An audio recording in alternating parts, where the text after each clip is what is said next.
Okay, well, you got Harlem, you got Boys to Men, and you got all kinds of other surprises up your sleeves, right? Absolutely. May is chock full of events for us. As you mentioned, one of our big events for May this year is the Dance Theater of Harlem. This is the conclusion of a 3-year relationship where they've been down, at least in part, every year.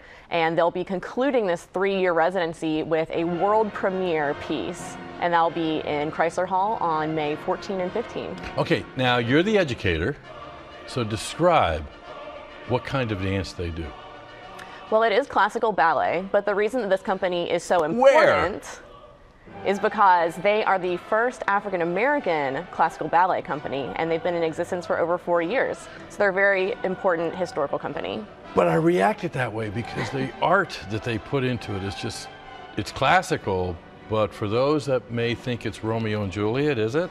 It's definitely different than that. Yeah. So the technique is really rooted in that classical training, but they take a lot of their work with kind of a social activism angle. So their works might be telling different types of stories that are important to choreographers. They might be using different types of music that you wouldn't expect to see in a concert hall. So they really kind of expand the boundaries of what's possible in the ballet world. Yeah, it's a, I think wow replaces the word bravo. What do you think? Absolutely with them. Okay, what's the next one coming up then that you want to talk about? Well, one thing I would like to mention, again, on the Dance Theater of Harlem train, though, is that we are so excited that this is the conclusion of their residency because they've actually done over 50 education events for us over the past 3 years. So we're not only celebrating them as a company, we're celebrating everything that they have meant to our community in the past 3 years. So it's really going to be one you have to be at. Okay, I want to go on record that you brought up the education side before I had a chance to, because I was going to try to sell some tickets first.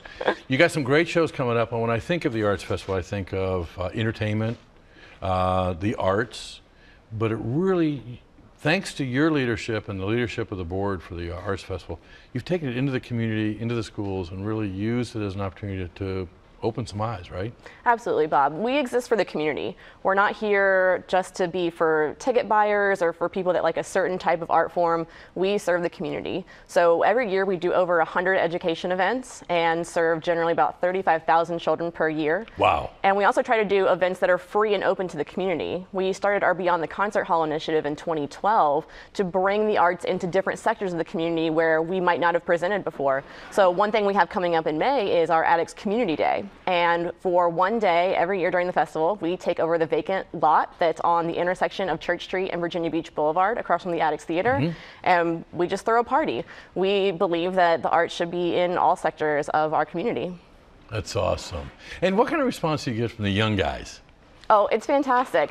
You never know what a kid is going to say, which is why I love my job. I think my job is better than the rest of the Arts Festival. You get to see these kids seeing things that maybe they've never seen before, and they have no filter. You know, people coming to a classical concert, they, you know, how to clap politely, but and they know when to clap. Exactly. The kids have no filter. They just react. They get excited about things. It's awesome to watch. Now, okay, let's flip it then. How do the performers feel being with the kids? They love it. They really do.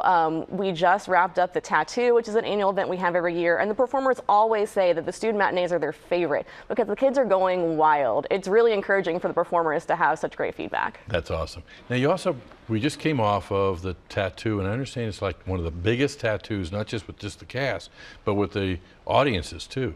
There's a kid component there, isn't there? Oh, absolutely. So we did just wrap up that event, and we had over 18,000 students with us during the week. It was fantastic. I can imagine what Scope with a bunch of kids must have been like. It's great. You'll have to come next year. Okay, when you're talking about communicating without a filter, and I thought you were talking about the host of Norfolk Perspectives, so I'm going to ask the question, is the entire group, Boys to Men, going to be here? Yes, they are. We're very excited they'll be here. What if because it doesn't look like he's going to be thrown off of Dancing with the Stars. He'll just have to make a special trip. They will be here in Chrysler Hall. It's going to be a fantastic show. It's not sold out yet? There's a couple of tickets. A couple. You have to hurry, though. Get your tickets now. Okay, because let's talk about ticketing for a little bit, because you got to, if you go online, it's really simple, right? We try to make it simple. vafest.org. You can purchase tickets to any of our events. I'm going to have a confession, too. Quite often when I think of the Virginia Arts Festival, I think it's the classics, it's going to be expensive. There's a lot of things that are on the schedule coming up that are like $15, $20. We really do want it to be affordable for people. Like I mentioned before, we do a lot of community events that are outdoors and free to the public. I was going to say, or did I say free? We do have a lot of free things as well. That's very important to us. And then for things where we do need to charge a ticket price, we really think hard about that. We know that not everyone in the city can afford to go to as many things as they would like. We want to make that as accessible as possible while still breaking even ourselves. Okay, what about the parent who says, oh, Johnny's too young? We'll have to get a babysitter, we can't afford it. What about when somebody says their kid's too young? How young is young? Well, it depends on the event, and for some, they're certainly family friendly. For example, we do a lot of programming that, through the dance series, that could really be open to anyone, and tickets for that generally start at $20. We do student discounts, we do group discounts, we do our best to make it affordable. So, and probably the earlier you can expose your child to the arts, I couldn't agree more. I was very lucky to grow up in a household. My mom was a musician. I was around music from a very early age, and it really shaped my path in life. I want to be able to give kids that same experience in our community. You just really never know what moment is going to turn someone into the person they're supposed to be. Something could ignite a passion. You never know when that moment's going to come. You just have to put all these things out there and let kids experience them. Okay, now I'm going to shock some people by saying this, but I would encourage people to go to the site because there are events, not just here in Norfolk, but all the way through the region, closing in Williamsburg, right? I mean, there's a special festival in Williamsburg coming up. Yes, absolutely. So that'll be at the end of June. That's our first ever Fun House Fest, curated by Bruce Hornsby.